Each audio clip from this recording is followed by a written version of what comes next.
Hello again, everyone. I'm here with a little bit of a Jackson's haul here from Jackson's Art Supply in the UK.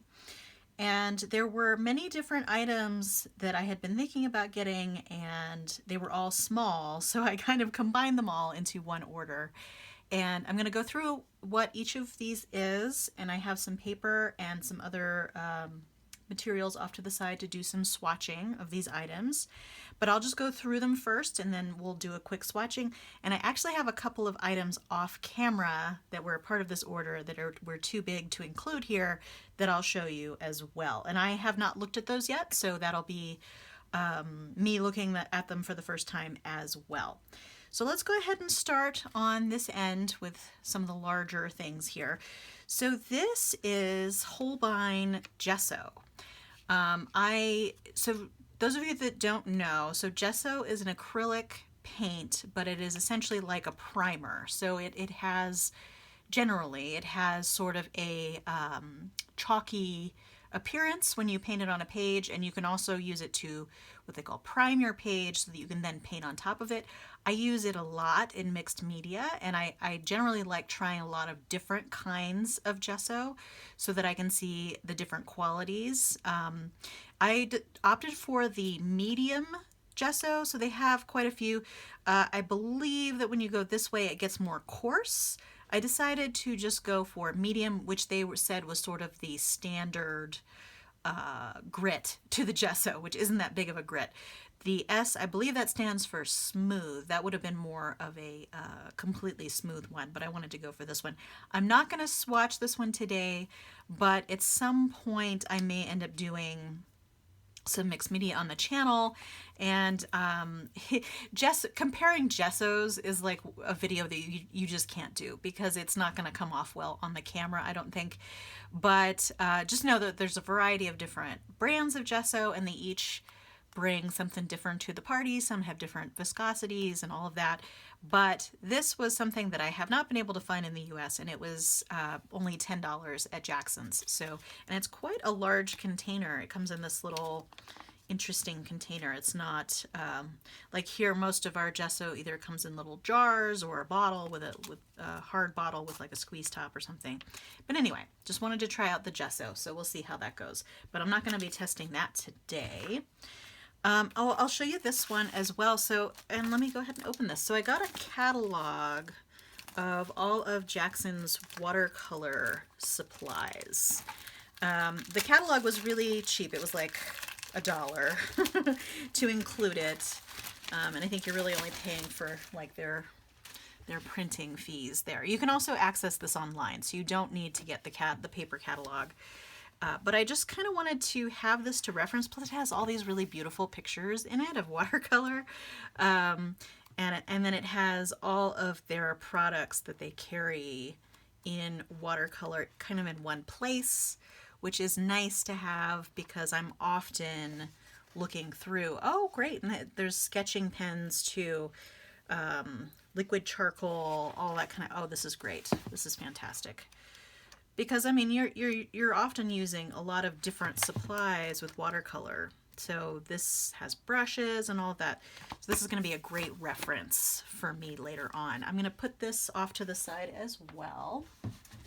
And like I said, you can access that online. Like you can actually look through the whole catalog online. But I wanted the paper version so that I could leaf through it essentially. Let's see, I'll do all the watercolors at once towards the end. So I'll show you this one. This is a sharpener that goes on top of a pencil. Part of the reason why I wanted this one is because it goes on top. Pull that out of the package there. So let's see. Perfect pencil with a sharpener on the top. Okay. Okay, well, I'm going to put that box off to the side there. But the real reason why I got this is not for the pencil, although I suppose you could use the Faber-Castell pencil, but what in here, I believe, it has a sharpener. So I wanted to have something that I could put on top of a pencil in my pencil roll and just have the sharpener handy. It doesn't have a reservoir for the shavings, so you'd have to kind of figure out where you're going to put those shavings. But my intent is to put this on top of one of the water-soluble pencils that I have in my roll that I believe I've showed you on the channel. I'll put a link below if I've already posted that video.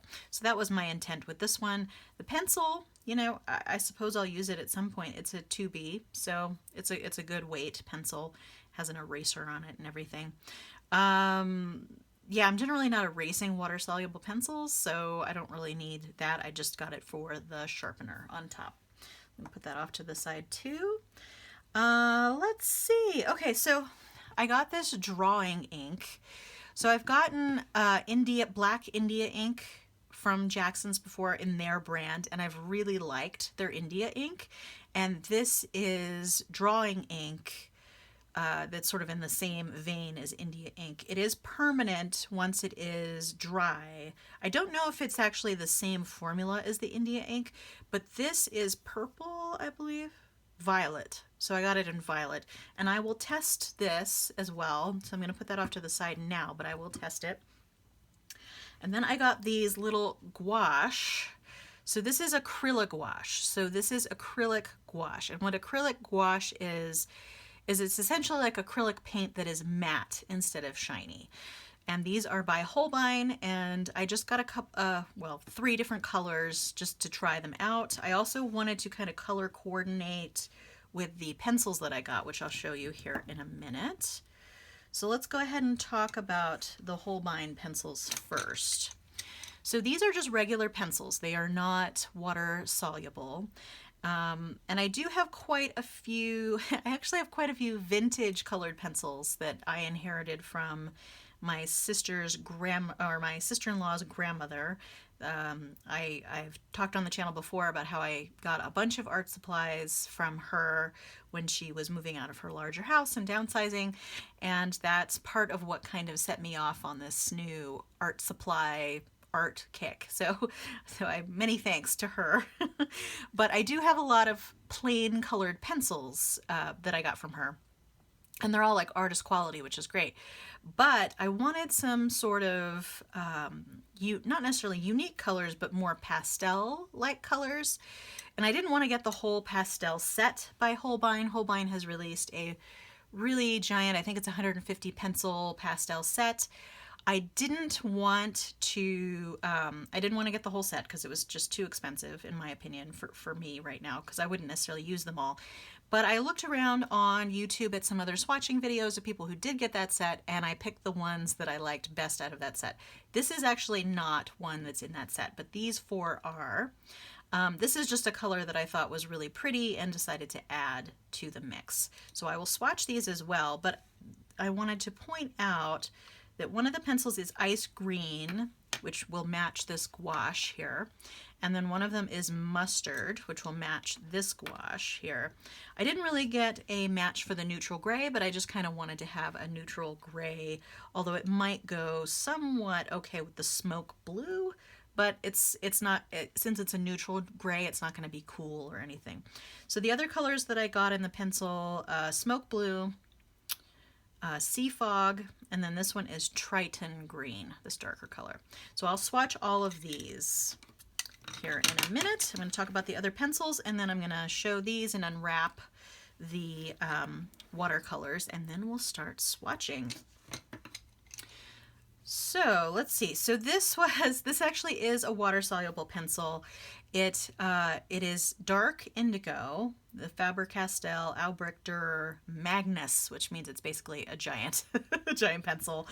I do have a sharpener that will work with this, but I think this is probably going to be for home use more than traveling, just because I don't necessarily want to carry a special sharpener just for this, but I wanted to try out the larger one and see how it felt when drawing and painting with it. And also indigo is a color that I use a lot, so I figured the larger pencil would be good.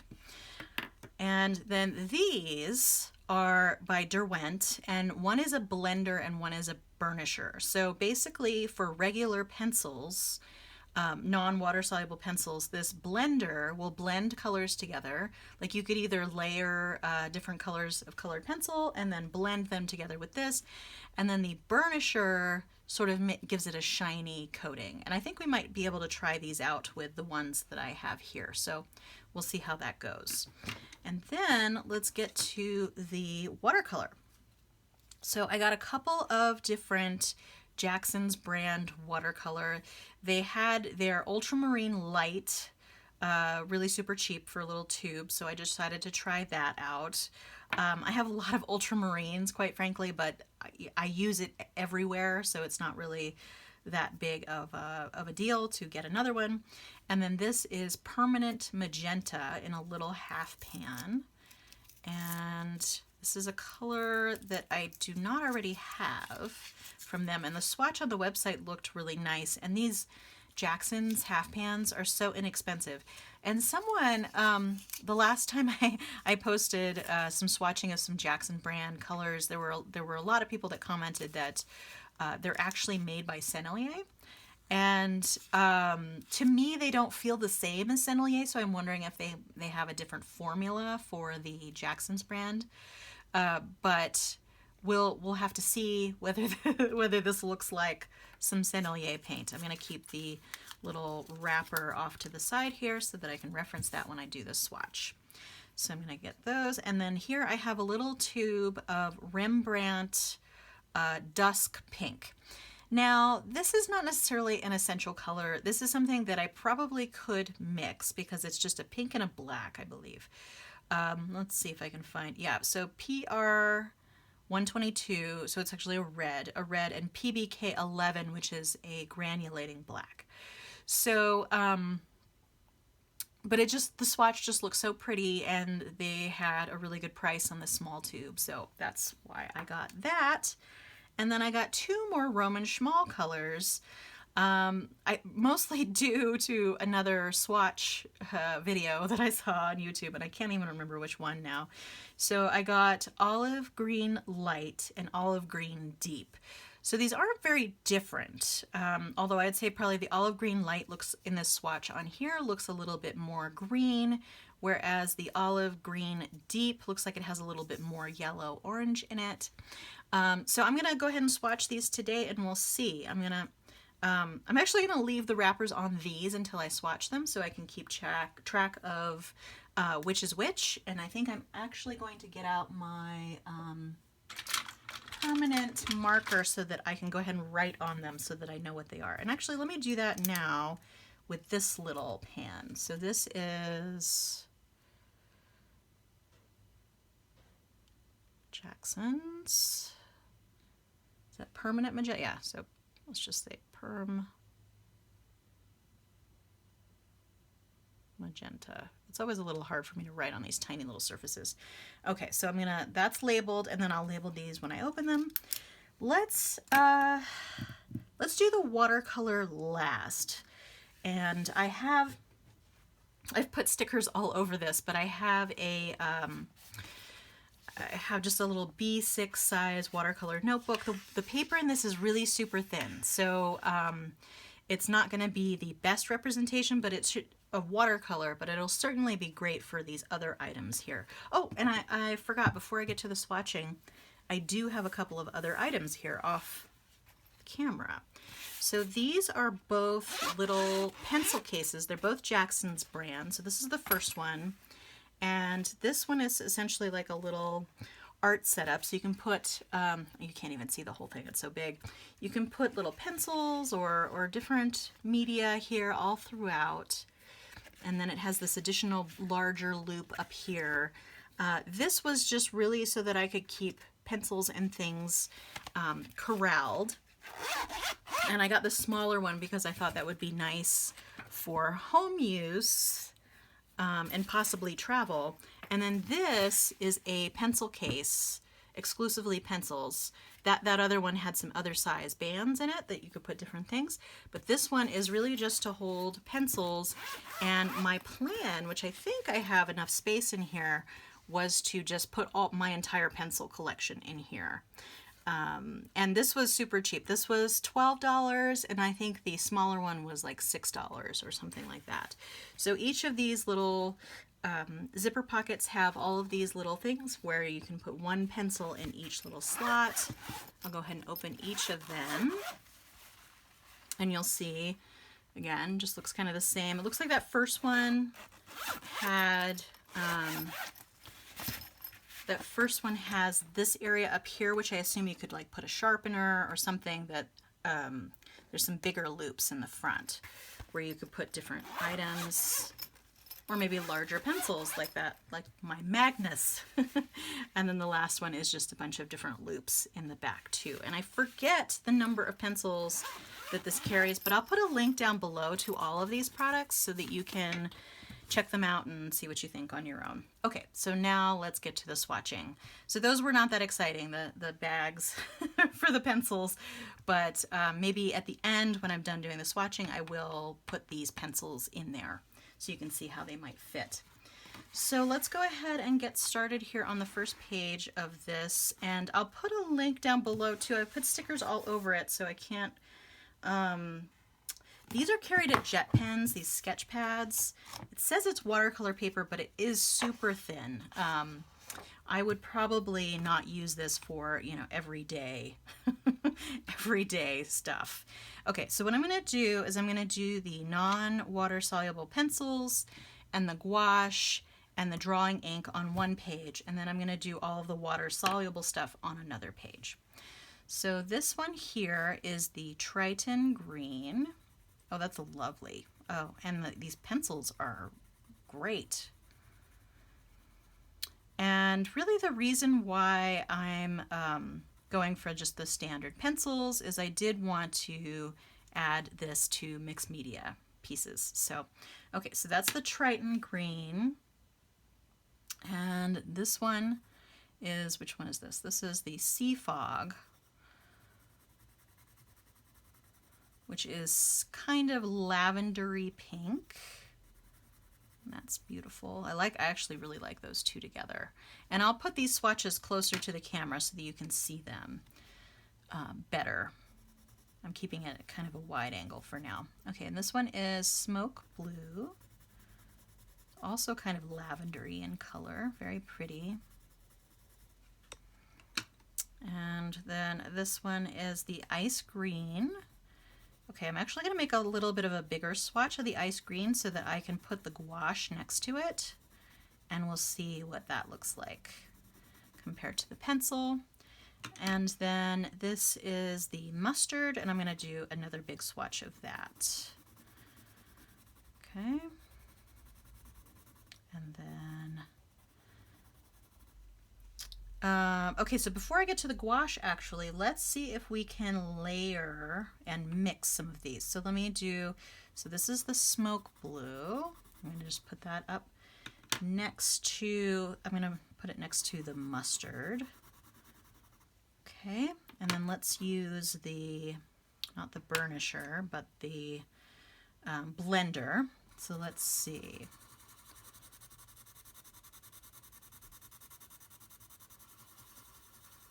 Yeah, it actually works pretty well. Okay, so that's them next to each other, and me just kind of, let me get that dust out of the way, me just sort of pushing them, and then I'm going to layer them as well. Let's go ahead and layer the mustard with the Smoke Blue, and then if you use this to mix, yeah, so that works pretty well. Okay, I will show you that closer up there. And then now I'm also going to show you the burnisher. So I'm going to use it on this top one here. I'm going to burnish half of the color here so you can see what it looks like now. And then I'm going to use the burnisher.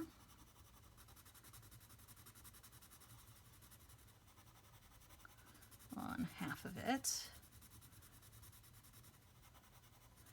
And the idea is that it kind of gives it an even tone and makes it a little shiny. And you're gonna get some rub off on here, so I assume you probably wanna rub that off.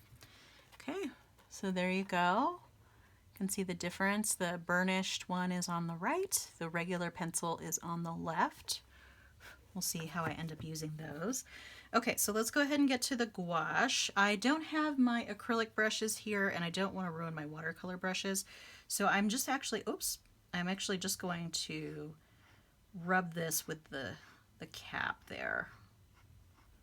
Okay, so that is the ice green and the acrylic gouache, and then I'm going to compare the mustard. This comes out pretty fast once you actually do put it down. Oh, that's lovely too. Okay. And then I am going to do a swatch of the neutral gray, kind of over here. Oh, that's actually a very nice neutral gray. Okay. Whoops. Okay, got a little bit of acrylic on my hand there, but that's okay. Okay, and I'm going to show you those. And if they look a little bit slick now, once they dry, they'll dry completely matte, which is very nice. And you can see, so if I were to burnish this one, it might look a little bit more like that. In fact, let me go ahead and try that. This is the burnisher. Let's see.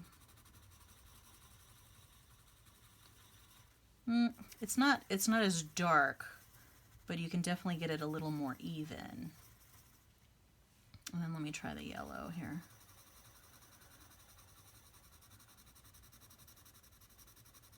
Yeah, the yellow works a little bit better, it seems. Okay. So there you go. And now I have color coordinating gouache and pencil for at least those two colors, which is kind of nice. And now, okay, I'm going to get the gouache off to the side. So we've done all those pencils. I'll bring everything back at the end so you can see it. And now I'm going to do the ink. So I actually have an oblique dip pen here. And honestly, I cannot remember where I got the pen itself, but these are the Nico G comic nibs. That's what nib is on here.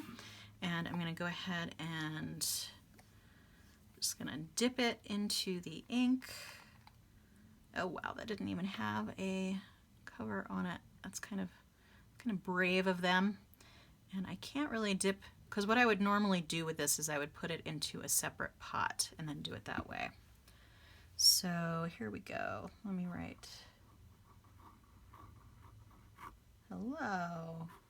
And this paper is really not meant for ink, clearly. Okay, I'm going to wipe that off. And usually the ink will wipe right off of the nib itself there. But I don't write with this one much, but it does really help your lettering if you like the thick and thin lines. So there, but you can get a sense of the color. And I'm hoping that I can intermix this purple color with other inks. And I could mix it with the India ink for certain. It's a little bit more purple, like true purple here than it kind of represented itself on the website. I thought it was a little bit more grayish purple, which is kind of what I was looking for. But, you know, given that I can mix drawing inks, I'm not really too upset about that because, you know, now I just have something that I can mix with other things. And their drawing ink is super cheap. Again, anything that's Jackson's branded seems to be pretty inexpensive. All right, so I'm going to put that off to the side, and I'm actually going to pull this page off. Let's see. Oh, whoa. That's interesting. Looks like we got a little bit of green down there. So there's those swatches. I'm going to go ahead and use this next one for watercolor. All right, and I'm going to try the Magnus Albrecht Dürer pencil first. I'm going to do kind of a big swatch. That actually feels really nice on the paper. And let's see how that works. So I have to open my water container here. And I have a brush. I thought I was all ready, but I wasn't. Okay. Let me load that brush up with water. And yeah, that's really quite a pretty indigo. And this paper, because it's so thin, it will definitely buckle. You can't really see it yet, but you might be able to see it once we get more things on there. Okay, I'm going to do this Jackson's Permanent Magenta next. And that was such a lovely color in the swatching, and it definitely looks very similar here.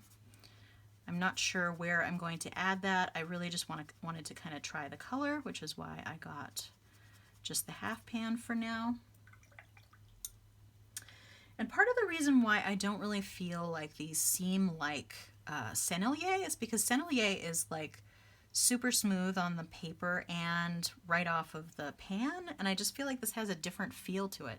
I don't know, maybe it's all psychological with me and it's exactly the same, so I don't know. Okay, here's where things get tricky. Let me get a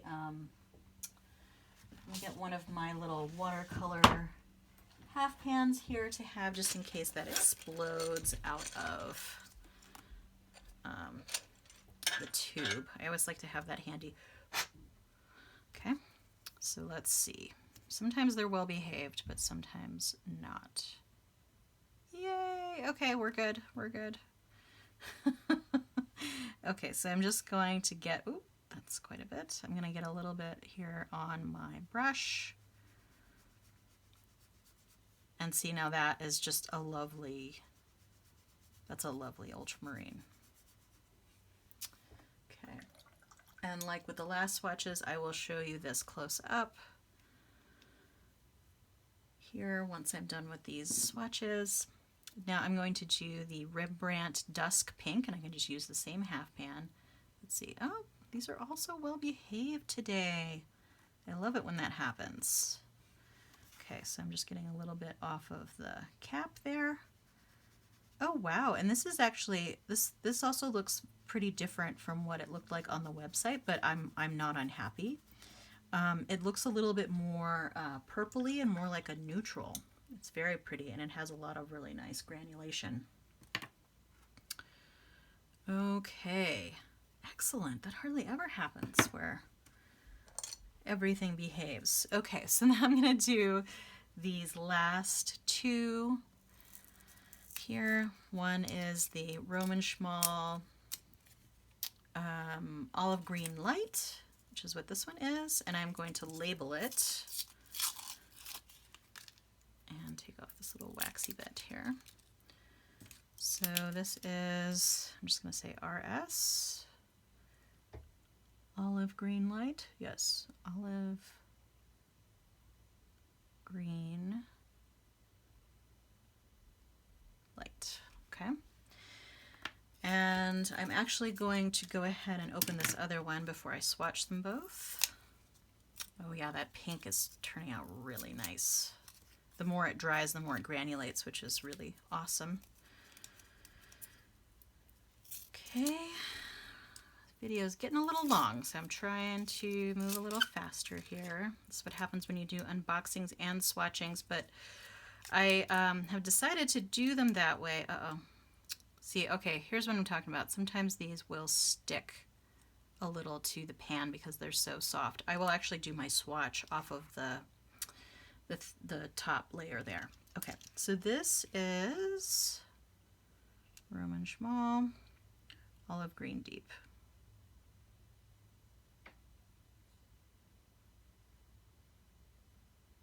And certain colors are definitely more prone to that. Okay, so let's see. Let's go with the Olive Green Light. Swatch that there. Oh, see? Now look, that's just a beautiful, beautiful olive green. And then, oh, I was going to use the top here. So I'm going to go ahead and see how much pigment I can get off of here. Quite a bit, actually.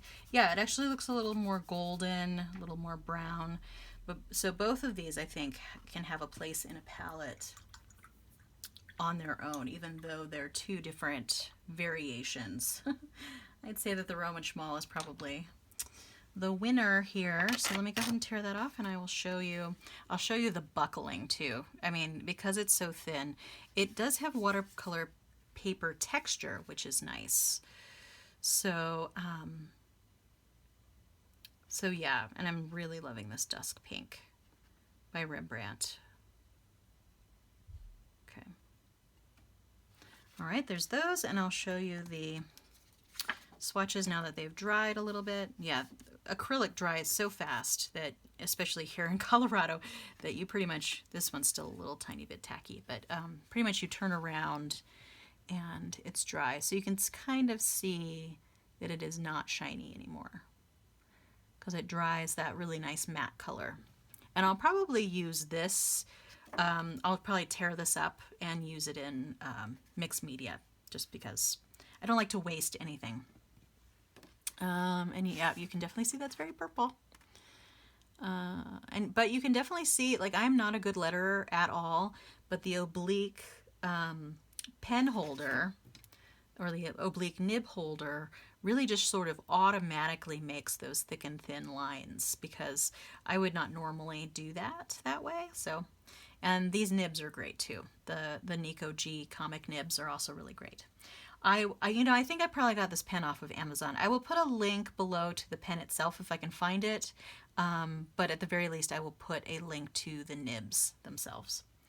All right, well, let's get these all back in the frame here. Let's see if we can get everything together. I'm going to close up this little swatch book, put that off to the side. So we've got these watercolors here. My Magnus, I just like saying Magnus, clearly. And then I have my gouache. Oh, so there are two different types of gouache. This is acrylic gouache. There is also water-soluble, essentially watercolor gouache. Watercolor gouache is re-wettable, but this acrylic gouache is not. So if you're looking for a gouache that will re-wet like watercolor, you'll need to pay attention to make sure it is the water-soluble version when you get it. Okay, and here's my little pencil sharpener, my ink, my drawing ink. I'm gonna put that on the page there, and then my gesso. And then of course, oh yeah, I was gonna try and put those in here. So here, again, here is my pencil case. Let's just go ahead and slip a couple in here and see how they fit. So it looks like they're a little tight. Oh, but that's perfect. Yeah, so they'll just fit like that, and the whole row there will fit. So I'll just show you that one since we're running a little long today. And both cases would work the same way. And as far as pencil cases cost is concerned, those were super cheap, and they seem like they're constructed very well, so it was totally worth it. All right, well, that's it for today. Long enough. I will see you next time, I hope. Feel free to subscribe so you can keep track of my future videos.